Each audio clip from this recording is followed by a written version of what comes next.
प्रिय छात्र एवं छात्राओं, हम दूसरे लेक्चर में आज पुनः उपस्थित हूँ। कल हम लोगों ने सूचना क्रांति का विकास के मार्ग में क्या बदलाव रहा, तो भारतवर्ष में सूचना क्रांति के जो प्रमुख साधन थे उस पर हम लोगों ने चर्चा की थी 10 से 15 मिनट के बीच में। इसके दूसरे भाग में अब हम सूचना क्रांति से संबंधित जो प्रयास हुए भारतवर्ष में, क्योंकि कोई भी चीज़ जो इस तरह की चीज़ें हैं जो हमारी सामाजिक संरचना, संस्कृति और मूल्य मान्यताओं से जुड़ी हुई हों, जिसको अपनाने में बड़ी कठिनाई होती है, तो उसको बदलने का भी काम था। तो कुछ रेगुलेटरीज बॉडी थी जिन्होंने को गठन करने की ज़रूरत थी, जिनके माध्यम से ये सब सारी चीज़ें होनी शुरू हों। तो 1998 में प्रौद्योगिकी विकास बोर्ड की स्थापना की गई। इस प्रौद्योगिकी विकास बोर्ड ने सूचना को रेगुलेट करने का काम किया और कैसे कैसे इसमें बदलाव किए जाएं, इसका काम यही था। फिर से सूचना प्रौद्योगिकी सूचना सहायता कार्यक्रम की शुरुआत की गई। तो प्रौद्योगिकी सहायता कार्यक्रम की कैसे कैसे हम सूचनाओं को बहुत आसानी से लोगों के बीच में रखने में समर्थ हों और वो सूचनाएं विकास के लिए कितनी लाभप्रद हों। आज हम लोग इस चीज़ को देखें कैसे ये रेगुलेट हुआ। आज बैंकिंग सिस्टम को देख लिया जाए, रेलवे को देख लिया जाए, जो बड़े बड़े सूचनाओं को या योजनाओं को हमारे बीच में ले आती हैं, सुविधाओं को हम तक पहुंचाती हैं, आज पूरी कंप्यूटराइज्ड है। वो पूरी सिस्टम उससे जुड़ी हुई है। यहाँ तक कि हमारे खेती से संबंधित जो काम हैं वो भी अब कंप्यूटर और उसके नेटवर्किंग साइट से जुड़ गए हैं। हमारे पास अब आधार है, पैन कार्ड है, राशन कार्ड वो भी डिजिटलाइज है। तो बहुत सारी चीज़ें, लाइसेंस है। तो हमारी सारी चीज़ें आज उस प्लेटफॉर्म पर पहुंची हैं जो इन सब संस्थाओं के माध्यम से ही संभव हुई हैं।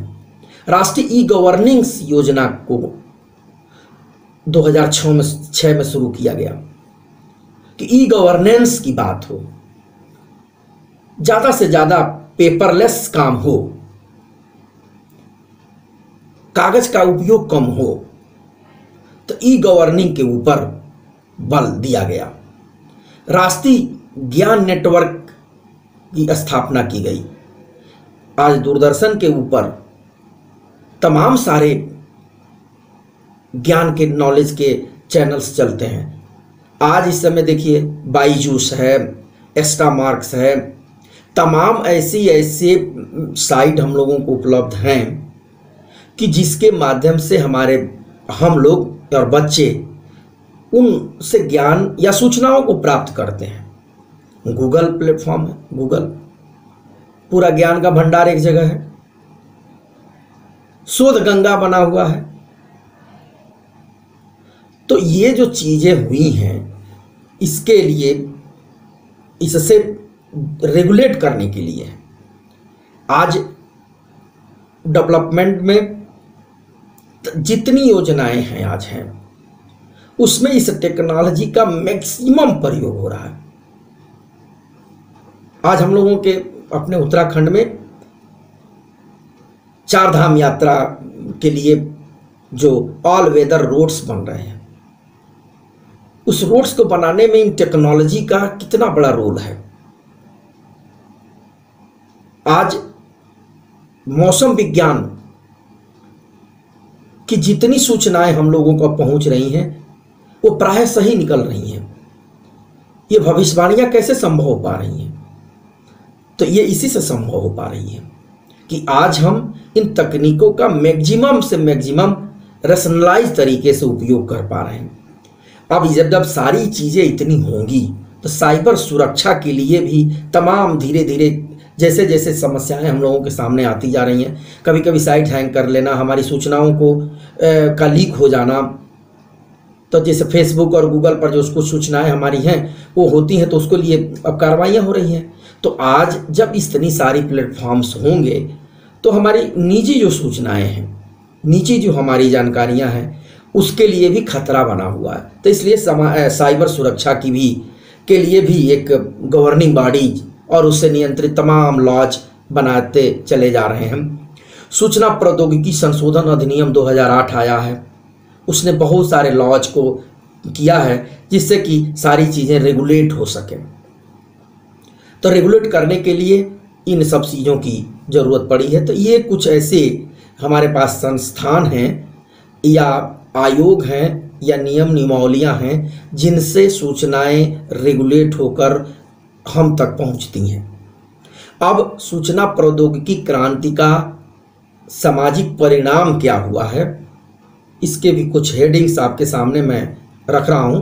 सबसे पहली बात कि सामाजिक व्यवस्था में परिवर्तन। अब इस पर जितनी चर्चा की जाए वो कम है। पहले भी हम लोगों ने इस पर बात कर ली कि इसने जीवन पद्धति को ही बदल दिया। तो जीवन पद्धति तभी बदला जब सामाजिक संरचना बदली, हम इसको लेने लगे, एडॉप्ट करने लगे। तो जब तक हम इसको ले नहीं पा रहे थे तब तक दिक्कत थी। तो रेजिस्टेंस जो होता था, रोकने की जो गति थी वो कम हुई, मोबिलिटी बढ़ गई, एक दूसरे से हम बहुत ज़्यादा जुड़ गए। तो ये सामाजिक व्यवस्था में पहली जो इसका जो ब्रॉडर जो सेंस रहेगा वो रहेगा कि सामाजिक व्यवस्था में परिवर्तन, सामाजिक स्तर में परिवर्तन। वो जो बीच के बहुत सारे जो स्ट्रेटम थे उसमें भी बदलाव हुआ है। सामाजिक अंतःक्रियाओं में परिवर्तन। अब आज हम वीडियो कॉलिंग, फेसबुक पर अपनी बात, व्हाट्सएप के माध्यम से अपनी सूचना, तो दूरियां कम हो गई। अब इसके कमियों में बताया कि दूरियां शायद बढ़ भी गई। अब एक दूसरे के साथ बैठ करके जो आमने सामने का जो संवाद था उसका दायरा कम होता चला गया। तो एक जगह दूरियां समय के अनुसार कम भी हुई हैं तो बढ़ी भी हैं, उसकी भी बात होगी। विचारों और मनोवृत्तियों में परिवर्तन।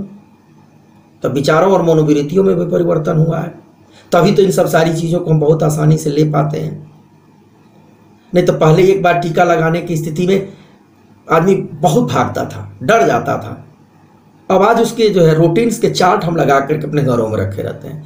अब बड़े आराम से उसको नहीं ये सब चीज़ें हमको होने की ज़रूरत है ताकि हमारे बच्चे, हमारे घर के लोग स्वस्थ रहें। तो उसका एडाप्टेशन का क्षेत्र बढ़ गया। नियोजित परिवर्तन में सहायक। अब इस पर जितनी भी बात कही जाए कम है। तो जो नियोजित परिवर्तन के जितने प्लेटफॉर्म्स अब तैयार हो पा रहे हैं, ये इस इन्फो टेक्नोलॉजी का बहुत बड़ा रोल है। और योजनाओं के तरीकों में भी बदलाव हुआ है। वो चीज़ें आसानी से प्रेजेंटेबल हो गई हैं, हम अपनी बात रख पाते हैं, वो जल्दी से जल्दी उस पर निर्णय होने की स्थिति तत्काल हो पाती है। अर्थव्यवस्था और राजनीति को भी इसने प्रभावित किया है। आज बहुत बड़ी बड़ी रैलियां जो हैं आज इस प्लेटफॉर्मों के माध्यम से भी संबोधित हो जाती हैं, अपनी बात लोगों तक लोग पहुंचा ले जाते हैं।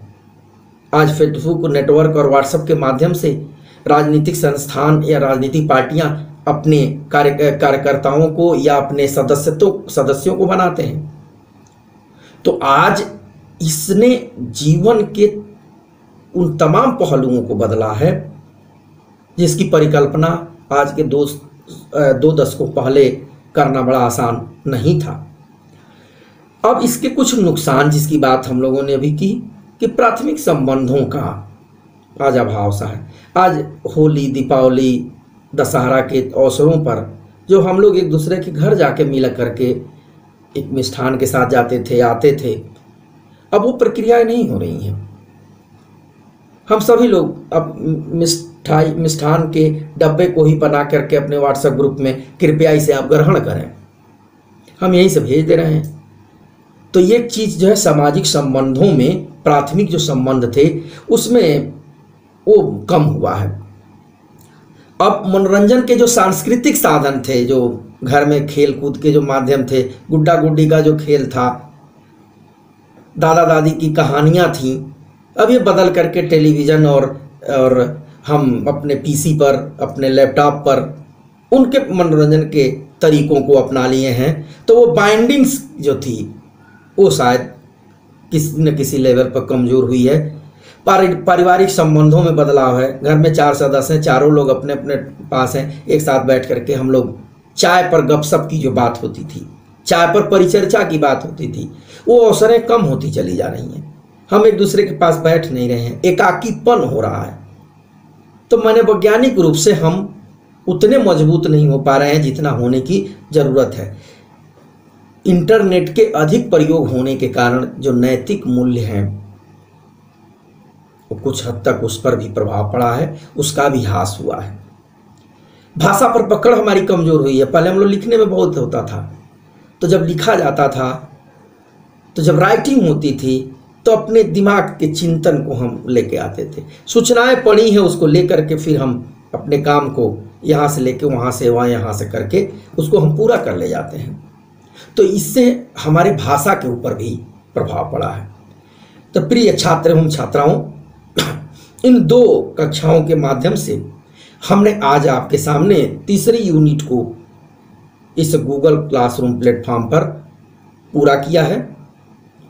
उम्मीद करता हूं कि इन 2 कक्षाओं के माध्यम से आपको सूचना क्रांति, सूचना के सामाजिक परिणाम के बारे में एक राय बन पाई होगी, एक विचार हुआ होगा। इन 2 कक्षाओं के बाद जब नोट्स जो इस पर हमने कुछ बिंदु एक जगह इकट्ठा किया है, वो भी जब आपके पास उपलब्ध हो जाएगा, उससे भी जब अपलोड कर दिया जाएगा, तो इन सारी चीज़ों को समझने में ज़्यादा सुविधा होगी। तो हम सब जब 5 यूनिट पढ़ लेंगे तो असाइनमेंट वर्क और एक मॉडल पेपर भी आपके सामने मैं प्रस्तुत करूँगा। तो आज इतनी ही बात। आप सभी लोग इन विपरीत परिस्थितियों में जुड़ रहे हैं, अध्ययन अध्यापन कर रहे हैं, ये बहुत बड़ी बात है। आपके भी के स्वास्थ्य की मंगलमय कामनाओं के साथ मैं अपनी बात यहीं समाप्त करता हूँ। बहुत बहुत धन्यवाद।